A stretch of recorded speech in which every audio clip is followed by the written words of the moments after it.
Hai semuanya, nama saya Sam dan di sini kami berada di podcast yaitu Harapan Setelah Jeruji. Nah, di podcast ini kita bakal ngobrolin semuanya ya, tentang kehidupan sosial kita, tentang kesempatan kedua, tentang harapan dan juga tentang empati.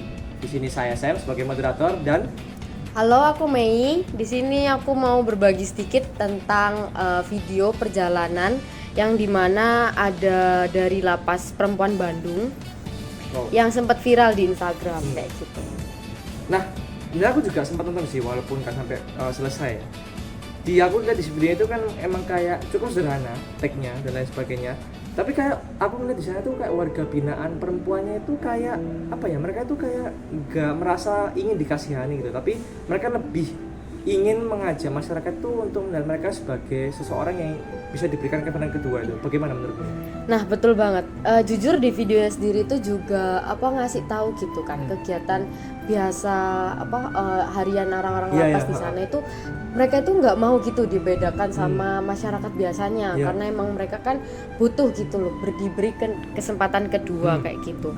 Terus mereka juga sendiri tuh punya bukan orang-orang yang dianggap remeh kayak gitu harusnya mereka gitu.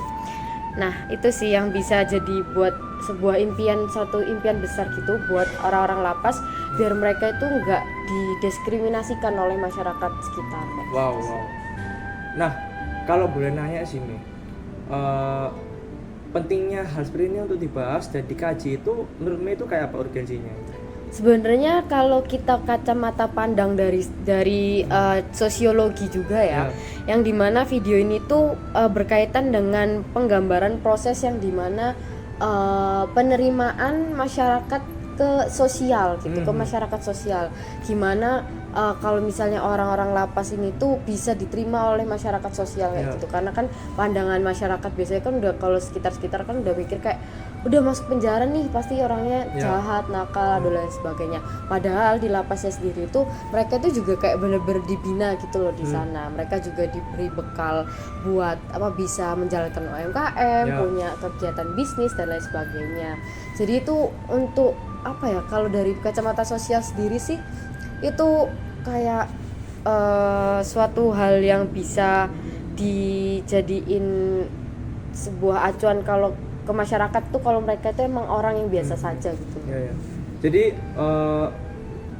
kalau aku melihatnya berarti proses mereka di sana itu kayak proses untuk buat balik menyesuaikan diri lagi ke masyarakat sosial lagi berarti ya? Iya kayak gitu.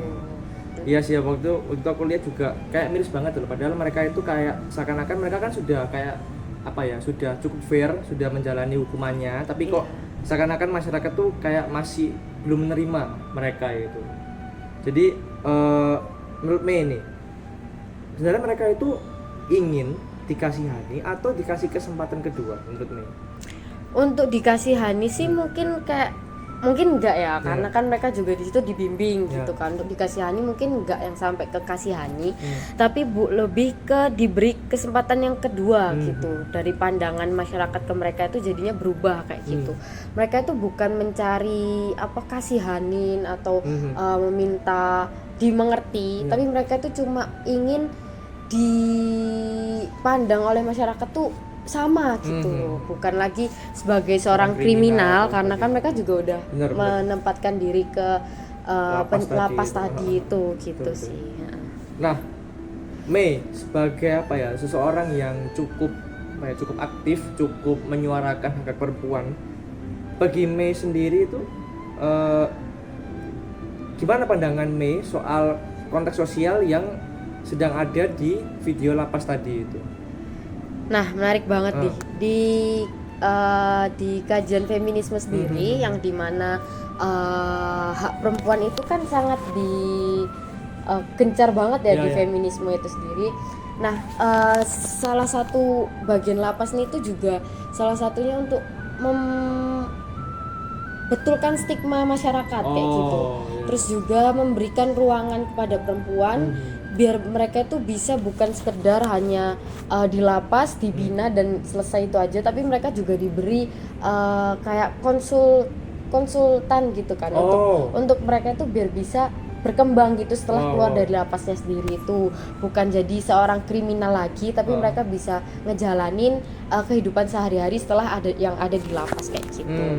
Terus juga itu hak mereka itu juga di sana itu diberikan luas gitu, diberi besar haknya untuk sebagai perempuan, sebagai ibu, bahkan sebagai seorang anak juga yang ada di situ. Mereka itu emang sangat diberi ruang itu tadi, dan untuk memperbaiki diri dan juga membangun masa depan mereka. Iya benar-benar. Karena juga kayak masyarakat tuh kayak terlalu cepat untuk menilai, kayak ngejudge gitu tanpa tahu cerita di baliknya kenapa kok mereka melakukan seperti ini, bahkan sampai berakhir di tadi itu di lapas binaan dan sebagainya itu sih. Iya. Nah, kadang kan kita lupa di sini juga bahwa ya kita kan sebagai manusia kan nggak lepas dari sebuah ketidaksempurnaan dan sebagainya lah. Kadang juga bagi saya sendiri pun, saya juga sebagai seorang laki ya maupun juga perempuan ya, kita semua itu bisa salah gitu. Tapi menurut Mei, semua orang itu bisa nggak dikasih kesempatan untuk berubah? Nah, untuk kesempatan berubah itu pasti ada ya, karena kita itu kan juga manusia gitu ya, ladangnya tempat salah dan lain sebagainya kayak gitu. Nah, betul juga yang kata Sam itu, kita itu boleh atau bisa memberikan semua hak atau kesempatan untuk berubah. Dan betul juga kampanye untuk kayak harapan setelah jeruji ini juga itu penting banget, karena bukan masalah tentang mengajak masyarakat buat melihat dari sisi lainnya aja, tapi juga melihat dari sisi kesalahan bukan akhir dari sebuah cerita kayak gitu. Selama ada niat untuk berubah dan niat untuk mau kembali, itu sih salah satu harapan yang besar ya buat perempuan dan juga masyarakat dan stigma. Wow, cukup meaningful banget ya dari gerakan campaign ini juga. Iya, jadi betul. terima kasih Mei atas kesempatannya ya untuk ngobrol-ngobrol soal hal ini, karena hal ini cukup penting bagi kita, karena ya semua orang itu nggak luput dari kesalahan. Maka dari itu kita sepatutnya, sekalipun perempuan maupun juga laki-laki dan siapapun itu, kita juga nggak boleh ngejudge secepat mungkin, tapi kita juga harus menilik cerita di baliknya, perspektif lain dan lain sebagainya gitu. Baik, terima kasih Mei atas podcastnya hari ini. Iya. Sampai jumpa di podcast selanjutnya tentang harapan setelah jeruji. Terima kasih. Terima kasih.